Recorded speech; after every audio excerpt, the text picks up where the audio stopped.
Alléluia, gloire à Dieu, nous bénissons le Seigneur pour le souffle de vie qu'il ne cesse de nous accorder en ce jour. Bienvenue à une minute de prière de ce jeudi 4 septembre 2025. Aujourd'hui, le Seigneur a mis en mon cœur le désir de partager avec vous ce passage de 2 Corinthiens chapitre 11, le verset 3, qui dit ceci au nom de Jésus. Mais je crains que, comme le serpent séduisit Ève par sa ruse, vos esprits ne se laissent corrompre, se détournant de la simplicité qui est en Christ. Alléluia. Mon frère, ma sœur, nous vivons vraiment cette époque et c'est, comment je peux appeler ça, exhortation, cette alarme de l'apôtre Paul aux Corinthiens nous concerne aussi aujourd'hui.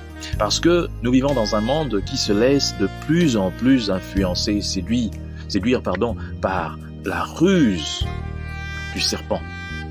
Et les esprits se sont laissés corrompre en se détournant de la simplicité qui est en Christ. Et j'aime bien la simplicité. Il n'y a pas longtemps encore ici, il y avait un, entre guillemets, serviteur de Dieu qui disait « Il n'est écrit nulle part dans le Nouveau Testament que nous devons aimer Dieu. » Et puis ça suscitait beaucoup de débats. Moi, le problème, ce n'est pas le débat.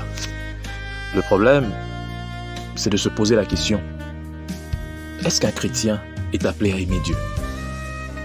Et dès qu'on a trouvé la réponse à cette question, il n'y a plus de raison de débattre. Or, la Bible, que ce soit dans l'Ancien Testament comme dans le Nouveau Testament, nous montre aussi que nous ne devons pas être proches de Dieu et mettre sa parole en pratique par crainte, mais par amour. L'amour bannit la crainte. Vous n'êtes plus des serviteurs, mais vous êtes. Il faut se rappeler toujours ces choses. Dans la parole de Dieu, que ce soit dans le Nouveau ou dans l'Ancien Testament, Dieu veut nous montrer qu'il veut établir une relation solide, une communion entre nous et lui. Une relation de père à fils. Ce n'est pas une relation de dominant et dominé. Parce que dire que nous ne devons pas aimer Dieu, nous ne sommes pas obligés d'aimer Dieu, mais de le craindre. Non. Alors, nous rejoignons un peu les religions, entre guillemets, qui sont d'accord que c'est par les œuvres, parce que si tu obéis, tu vis. Or, Dieu nous laisse vivre malgré notre désobéissance. Ce n'est pas pour appuyer cela, mais oui, Dieu nous laisse vivre malgré notre désobéissance. Qui, aujourd'hui, peut être sauvé par ses œuvres, seulement parce qu'il fait le bien? Il n'y en a pas. Alors, ne nous éloignons pas, parce que tout ce débat est entré, parce que nous voulons nous éloigner de la parole de Dieu. Et moi, je me suis toujours dit, toutes ces personnes qui veulent nous emmener des nouvelles choses, si vous regardez bien, les choses les plus simples, elles n'arrivent pas à les pratiquer. Mais elles veulent entrer dans des débats, dans des choses compliquées, difficiles. Parce que si déjà 1 plus 1, tu n'arrives pas à répondre, je ne vois pas comment est-ce que tu iras répondre 9, le racine carrée de 18, et puis ça sera trop compliqué pour toi. Commence par les choses simples. Moi, j'ai toujours dit, l'évangile, c'est simple d'abord. Aime Dieu et aime ton prochain comme toi-même.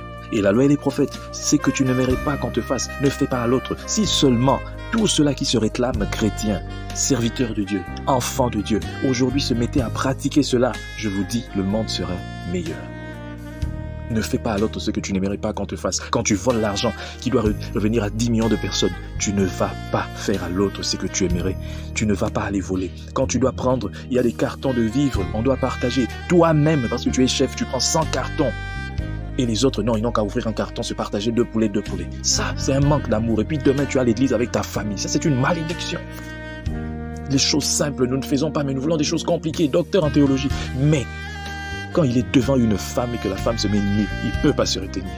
Même des petites filles, il tombe. Que Dieu bénisse sa parole, qu'il bénisse tous qui m'ont suivi. Que cette parole atteigne des extrémités de la terre. Au nom puissant du Seigneur Jésus-Christ. Amen. Bonne journée à tous.